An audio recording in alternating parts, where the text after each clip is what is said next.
bonjour, merci de vous joindre à nous pour ce nouveau numéro de votre émission Sur la chaise. Sur la chaise, nous revenons sur la mort d'Alice Iyanya il y a une semaine ici en ville de Goma, une information qui avait fait un buzz sur les réseaux sociaux. D'ailleurs, les activistes des droits humains ont fait volte-face pour, n'est-ce pas, condamner ce décès. Pour en parler aujourd'hui, nous recevons Maître Nelly Mbangu Lumbulumbu, qui est activiste des droits de la femme, coordonnatrice des Sauti ya Mama Mukongomani et présidente de l'association dynamique de femmes juristes, avec qui nous allons donc faire cette émission. Nous disons bonjour et bienvenue sur la chaise, Maître Nelly Mbangu. Bonjour, messieurs les journalistes. C'est un plaisir pour nous de vous recevoir dans cette émission qui est très spéciale, surtout que c'est une émission pour une demande des droits des réponses par rapport à notre invité qui était sur la chaise. Madame Nelly, nous vous avons vu prendre le décès dans cette affaire de Madame Alice Iyanya. L'invité que nous avons reçu ici pense que les défenseurs des droits humains sont partis en avance par rapport à tout ce qui est comme procédure en justice. Merci beaucoup. En fait, tout d'abord, je voudrais remercier d'abord votre radio pour le fait que vous nous offrez cette opportunité de pouvoir répliquer. Répliquer, il s'agit aussi d'un droit que nous, en fait, nous voulons jouir. Répliquer sur les propos d'un certain avocat. Que nous, j'ai appris, je ne connais pas le nom, mais sinon j'ai appris que un confrère avocat était ici pour parler des questions de cette situation, de tout cette, comment je dis ça, ce contexte dans lequel nous vivons aujourd'hui. Et la nouvelle de la mort d'Alice qui fait déjà la buzz. Bon, en fait, je voudrais tout d'abord dire une chose. Nous sommes activistes. Nous sommes activistes des droits humains, de manière générale. Spécialement de la femme. Et spécialement les droits de la femme. Ça veut dire quoi pour nous? Lorsqu'il y a un cas comme celui de Alice, nous ne voyons pas l'individu, l'auteur. Nous voyons les faits. Nous voyons les faits. Nous ne nous attaquons pas à la personne de son mari, mais d'abord nous nous attaquons aux faits. Et ça, c'est comme ça que vous avez remarqué que les activistes ont organisé, pas seulement cette activité, mais vous avez vu aussi la pancarte que nous avons mis au niveau de IEC, juste pour dénoncer tous ces cas de violence domestique, mais aussi donner un message de sensibilisation. Notre rôle, c'est aussi amener les communautés à un changement d'attitude et de comportement. C'est en fait ce que nous avons fait. Et quand nous nous attaquons à un fait comme celui-là, c'est quoi en fait l'objectif pour nous? Si maître, on m'a dit qu'il s'appelait Fikiré. C'est Hassan Kangapiti. Hassani, voilà. Maître Hassani se sent lésé par les actions qu'ont menées les activistes. Il devrait normalement aussi organiser d'autres actions d'envergure qui en fait prouvent le contraire. Notre rôle se limite plus à la sensibilisation, mais aussi en tant qu'actrice de la société civile, nous avons le devoir d'aller vers les autorités pour demander, réclamer justice, ce qui est tout à fait juste pour nous. Tenez, je ne veux vraiment pas parler de la situation, de tout ce que l'organe judiciaire est en train de faire en ce moment, mais je pense que le fait que l'organe judiciaire soit dans une étape, comme on dit, préjuridictionnelle, ne nous empêche pas, nous, en tant qu'activistes, de jouer notre rôle. Nous avons joué notre rôle. Nous n'avons pas demandé qu'on arrête, nous n'avions d'ailleurs pas dit que... Qu'on arrête l'auteur? Qu'on arrête l'auteur. Au début, nous n'avions pas dit. Et le message qui a été diffusé, mon message, c'était plus un message de sensibilisation. À la fin, j'ai demandé au procureur, au parquet, de faire son travail. Je ne sais pas s'il a trouvé quel message dans lequel moi, j'ai dit que j'avais l'examen, l'autopsie, j'avais les résultats de l'autopsie. Dans aucun message. Et alors, j'ai dit aucun message des organisations féminines nous avons même insinué que nous avions les résultats. Non. Mais lui qui pense que dans cette histoire, vous, organisation de droits humains, spécialement de droits de la femme, vous chercherez le financement. Très bien, c'est de là alors qui nous a vraiment amenés choqués. Parce que je voudrais dire à Maître que s'il s'agissait aussi, si c'est la même situation arrivait à sa fille, il n'allait pas avoir la même attitude. Ça, je suis très sûre. Donc, toutes ces activistes qui travaillent aujourd'hui, elles arrivent à changer des comportements au niveau des communautés. Elles travaillent pour le financement. Je vais vous dire, par exemple, qu'hier, j'étais appelée à pouvoir accompagner une dame qui est en difficulté par rapport à sa parcelle. Et nous avions aujourd'hui reçu à avoir l'invitation je vais dire du Mwami, de Nyiragongo. Cette dame-là ne m'a rien payé. C'est notre travail. Et c'est ce qu'il doit comprendre. Il ne connaît pas le rôle de la société civile, c'est ce que nous avons compris. Il ne connaît pas ce que nous devons faire, nous, en tant qu'actrices. Et il doit nous laisser tranquilles. C'est ce que nous sommes venus lui dire. Donc, il doit comprendre que derrière la mort d'Alice Ianya, il y en a plusieurs autres cas. Des droits de la femme, vous ne cherchez pas de financement. Quel financement je vais avoir parce qu'il y a eu mort d'homme? Qui va me donner le financement parce qu'il y a eu mort d'homme? Je m'attaque aux faits. Je ne m'attaque plutôt à la cause. Je ne m'attaque pas aux faits. Je ne m'attaque pas à l'individu. Pas à l'individu, parce que de toutes les façons, je ne connais pas son mari. Mais moi, je suis en train de regarder tout ce qui se passe dans mon environnement, dans lequel je vis aujourd'hui. Je vois toutes ces femmes. Il n'y a pas que Alice, j'ai des photos ici. Le même jour, quand nous avons parlé de la question des dénonciations que les femmes devraient faire, le même jour, j'ai reçu 7 cas de femmes qui ont dit j'ai peur de dénoncer, mais regardez, je suis victime depuis plus de 20 ans dans mon ménage. Nous voulons avoir un pays où les gens sont capables de s'exprimer, mais aussi que cette main-d'œuvre-là qui est la femme, la gente féminine, soit aussi efficace. Mais elle ne va pas être efficace avec des violences qu'elle subit nuit et jour. C'est ce que nous faisons, nous, en tant qu'activistes. Et nous sommes en train de faire notre travail comme il se doit. Nous ne voulons pas manipuler la justice, c'est ce qu'il a voulu dire. Qui peut manipuler la justice? Est-ce qu'il est fait pour nous d'être... Avec vos sit-ins. Non, mais pourquoi ça lui dérange, lui? Et là, je voudrais revenir déjà à une de ce qu'il a dit, à une phrase qu'il a prononcée. 95% des femmes... Oui, il a dit 95% des femmes sont célibataires. Et 5% ces femmes qui défendaient les droits de la femme. Je vais lui dire, il a fait le contraire. Je suis mariée depuis plus de 15 ans. Toutes ça, au moins chez vous, nous le savons. Voilà, alors il s'adressait à qui? Parce qu'il a parlé de moi sans pourtant citer mon nom, parce qu'il a dit que j'envenime la situation. Je suis mariée, j'ai plus de 15, je sais qu'il n'a pas mon âge de mariage. Son couple n'a pas l'âge que j'ai. J'ai 10 couples que j'accompagne. En tant que, là, maintenant, je prends le côté religion. J'accompagne 10 couples et je suis fière d'être cette femme-là qui s'est levée pour dire tout haut ce que les autres disent tout bas. Les femmes souffrent. Et nous sommes en train de nous dire, nous en tant qu'activistes, si lui, maître Hassani, se lève d'un bon matin pour dire j'organise toute une émission pour répondre à des structures, des organisations, il s'agit là d'un acharnement, il ne va pas nous empêcher de faire notre travail. Et de deux, je sais que maître Hassani, si il est parent, et comme il a dit, parce que j'ai senti aussi qu'il était un peu dubitatif par rapport à plusieurs questions que vous lui avez posées. Il n'était pas capable de répondre. On lui a dit, vous lui avez posé une question. Mais maître, s'il arrivait que vous soyez devant un cas d'une femme qui est victime de violences conjugales, que lui conseillerez-vous? Mais qu'est-ce qu'il a dit? Il a dit, mais je vais lui demander de porter plainte.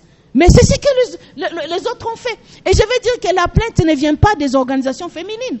Nous n'avions porté aucune plainte, nous en tant qu'organisation féminine. Nous accompagnons la famille de la défunte à jouir de son droit. C'est ce que nous faisons. Des violences conjugales, pour en parler, Madame Nelly Mbangu, le maître pense, lui, que si vous encourager les femmes à toujours dénoncer. Il y aura beaucoup de foyers qui vont donc il y aura pas dans des foyers, il y aura toujours des problèmes. Les enfants seront en difficulté parce qu'il y a un papa derrière le barreau. Il y aura des difficultés quand c'est toute violence conjugale qu'on dénonce. Mais il a peur de quoi? Si vous savez que vous, dans votre couple, vous êtes un modèle et que vous pouvez parler avec votre partenaire comme il se doit, je ne vois pas quelqu'un réagir avec de tels propos. Parce que si je suis, d'ailleurs, le fait seulement qu'il y ait une mesure dissuasive, quelque chose en fait qui contraint les gens à appliquer des violences pour en fait avoir donc réclamer leurs droits, parce que dans la plupart des cas, on peut même se dire, la femme peut avoir tort dans ce que peut-être dans son agissement, et ce qui les autres disent, ça conduit aux violences. Mais pourquoi appliquer la violence quand vous savez que vous avez d'autres mesures que vous pouvez prendre? D'ailleurs, j'ai même dit dans une de mes audios, si pas plutôt vidéo, j'ai dit, vous avez plusieurs canaux qui peuvent vous aider à régler les conflits qui vous opposent à votre partenaire. Nous avons nos parrains. Je sais que s'il est marié, comme moi, je me suis mariée devant la loi et devant l'église, j'ai mon parrain de mariage. S'il y a un problème, je vais devant mon parrain. Il y a la famille. Je vais devant la famille. Je cherche une solution à l'amiable. La femme n'est pas, c'est pas comme on dit, c'est pas les gens disent, Aïe Kongo Mayako. C'est pas que quand tu te réveilles un matin, tu dis, comme elle m'a répondu, qu'elle n'a pas joué son rôle en tant que femme, elle n'a pas accompli son devoir. Alors je me dis, je vais la tabasser. Il croit que vous voulez jouer à l'européenne en dénonçant. Voilà un peu. Et tu as posé la question. Tu lui as dit donc, il est autorisé que les violences sexuelles se commettent en RDC, plutôt les violences conjugales. Mais lui-même a été un peu. Qu'est-ce que j'ai dit? Il y a eu beaucoup de confusion dans ce qu'il disait. Je l'ai compris. Mais je vais dire une chose. Je voulais dire une chose. Je pense que Maître a reçu mandat d'aller, en fait, comme on dit, déséquilibrer toute cette procédure. C'est pas en fait nous qui l'a déstabilisé. Il déstabilise et la justice aussi. Parce que quand il prend la place de la justice pour réagir à ce qui se passe, je vais dire qu'il n'a pas été intelligent. Maître n'a pas été intelligent. Tout ce que nous faisons là, un procureur qui s'est dit qu'il fait bien son travail, ne va pas se fier à toutes nos actions. Là, il va faire son travail comme il se doit. C'est ce que nous demandons. Nous demandons que le travail soit fait comme il se doit.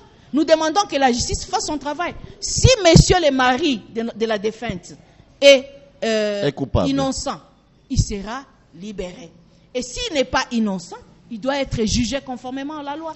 C'est tout ce que nous avons exigé. Nous n'avons pas dit qu'il faut ramasser, je ne sais pas. Et moi, je disais ici, je voulais revenir un peu sur ce que j'ai dit. J'ai senti qu'on lui a demandé d'aller contrecarrer nos actions. Et ce n'est pas à la radio qu'il va le faire. Dites-lui qu'il nous trouve sur le terrain. Parce que nous allons continuer nos actions. Des deux, j'étais malheureuse de constater que Maître pouvait, avec tout ce qu'ils ont comme déjà difficulté, l'enterrement n'a pas encore eu lieu. Cette famille-là, comme ils ont dit eux-mêmes, ils ont plutôt perdu une femme, n'est-ce pas? Une mère, je ne sais pas, une épouse. Ils ont dit beaucoup de choses. Mais vous perdez une épouse, une mère. Mais vous avez quand même le temps d'aller dans les chaînes de radio pour faire des choses, pour dire des choses qui ne tiennent pas debout. Donc pour nous pensons qu'ils n'ont aucun souci. Et moi, je le dis, Maître devrait se gêner. S'il est de cette famille, il devrait amener la famille à se calmer, à suivre les pas de la justice, à attendre, comme il a dit. Il a fait un peu ce que nous faisons, mais d'une mauvaise manière.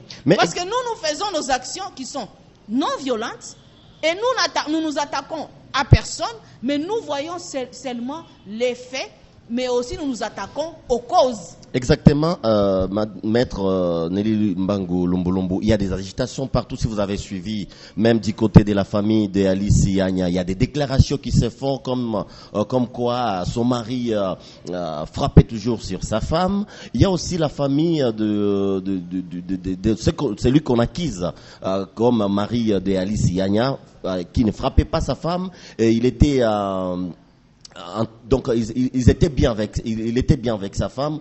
Vous pensez est-ce qu'il faut que ces agitations continuent et pour vous, ces agitations peuvent nous mener à quoi? Je pense que les agitations ne doivent pas continuer. Mais pour les deux familles, ce sont elles qui connaissent les circonstances qui en fait entourent cette mort. C'est à ces deux familles d'élucider tout ce qui se passe. Et tout ce qui s'est passé dans les ménages. Parce que dans ce que nous avons reçu comme formation sur les violences conjugales, lorsqu'elles se commettent après, quand il y a une conséquence aussi grave comme celle-là, ça veut dire quoi? Ça veut dire pour nous que c'est des choses qui ont daté de longtemps. Vous voyez? Alors, je ne pense pas que les deux familles ne soient pas au courant de ce qui se passe. Je ne veux vraiment pas entrer dans ce que les deux familles ont dit. Mais moi, je vois ce que Maître a dit. C'est ce qui me concerne, moi, ici. Que Maître ait dit que ce sont des femmes libres, vous voyez, elles n'ont pas de travail, elles n'ont rien à faire, et tout ça, et elles viennent chercher les financements. Dites à Maître de venir, je vais l'engager. Parce que je sais qu'il n'a pas de dossier. Dites-lui de venir. Parce que moi, et je vais l'engager pour qu'il plaide pour les victimes de violences conjugales. Pourquoi? Parce que les coups et blessures, ce sont des infractions. Ce sont des infractions et Maître le sait pertinemment bien que moi. Donc nous devons arrêter de faire le populisme dans le cadre de ces dossiers. Nous ne sommes pas politiciens. Moi, je ne suis pas politicienne. Je suis activiste. Et quand je fais mes actions, je les fais comme activiste. Je les fais avec les autres. Il n'y a pas que ma structure. Il y a plusieurs structures qui commencent de Kinshasa jusqu'au Nord Kivu, qui se sont levées contre ces dossiers. Il n'est pas le seul dossier. Tenez, ici à l'hôpital général, il y a un cas d'une dame qui a été lynchée par son mari. Elle était vraiment à la dernière phase. Elle allait perdre sa vie. Mais ce sont les membres de son quartier qui l'a sauvée. Le mari qui prend la machette juste parce que l'épouse a refusé de vendre une parcelle familiale. Mais le monsieur prend la machette. Ça signifie quoi? Est-ce que les femmes doivent mourir par le fait qu'elles peuvent ou ne pas donner des avis à leur mari qui puisse, en fait, quand elles considèrent que ce n'est pas opportun, n'est-ce pas? Oui, Maître Nelly Mbangu, les yeux braqués sur notre caméra, dites-nous, que va représenter le procès Alice Ianya pour toutes les femmes victimes de violences conjugales? C'est un procès pédagogique. Pour nous, nous voulons que ce soit un procès pédagogique. Parce qu'un procès pédagogique, pour nous, ça signifie quoi? Ça va aider tous ces gens-là qui s'adonnent à des violences pour, comme on le dit, les hommes le disent, corriger ma femme. Je vais la corriger. Votre femme, c'est votre partenaire. Votre femme, c'est votre, comme on dit, les chrétiens aiment dire, c'est l'autre toi. C'est l'autre moi. Quand il y a un problème, il y a plusieurs manières de pouvoir régler les cas. Mais vous ne pouvez pas vous lever un matin et prendre des décisions, je vais la cogner, parce que vous ne savez pas où ça peut amener. Il y en a qui cognent pas avec l'intention de tuer, bien sûr, mais à la fin, vous vous retrouvez devant un cas où c'est vraiment, comme on a dit, l'irréparable. Et quand l'irréparable arrive, sachez que la justice sera derrière vous. C'est ça ce que nous avons dit. Évitez de cogner vos femmes. Évitez de cogner vos maris. Parce qu'il n'y a pas que les femmes qui soient victimes de violences conjugales. Ça, on l'a reconnu. Et on dit qu'il y a des hommes aussi qui sont victimes de violences conjugales. Et pour ces cas, là, nous avons en présence un cas d'une victime de violences conjugales qui est une femme. Et s'il s'agissait d'un homme qui vient se plaindre auprès de nous pour dire « je suis victime de violences conjugales », je ne vais pas vous dire, mais je sais que il y a des hommes ici dans la ville de Goma qui savent combien je les ai accompagnés. Moi, j'ai accompagné des hommes victimes de violences conjugales. Et j'ai essayé de chercher une solution à l'amiable. Cherchons une solution à l'amiable parce que notre souci, comme Maître semblait le dire, ce n'est pas que nous voulons avoir des divorces. Nous ne voulons pas avoir des divorces. Il y a les gens, lorsqu'ils se marient, c'est pour construire. Vous voyez? Mais quand il y a déjà des cas comme celui qui nous est arrivé là, ça veut dire que ça nous interpelle, nous tous. Les violences conjugales, c'est un problème des sociétés. C'est un problème des sociétés et nous devons arrêter de considérer ça comme tabou. J'ai senti la réaction des gens. Non, mais pourquoi les femmes commencent maintenant à dire aux femmes de quitter leur ménage? Nous ne disons pas aux femmes de quitter leur ménage, mais nous disons aux couples de chercher des terrains d'entente sans violence. Merci. Maître, on comprend bien que vous n'êtes pas derrière un financement, derrière la mort d'Alice Iagna. Autre chose, 95% de femmes qui défendent les droits de la femme sont mariées. Je vais même vous dire que plus de 95% ici dans la ville de Goma sont mariés.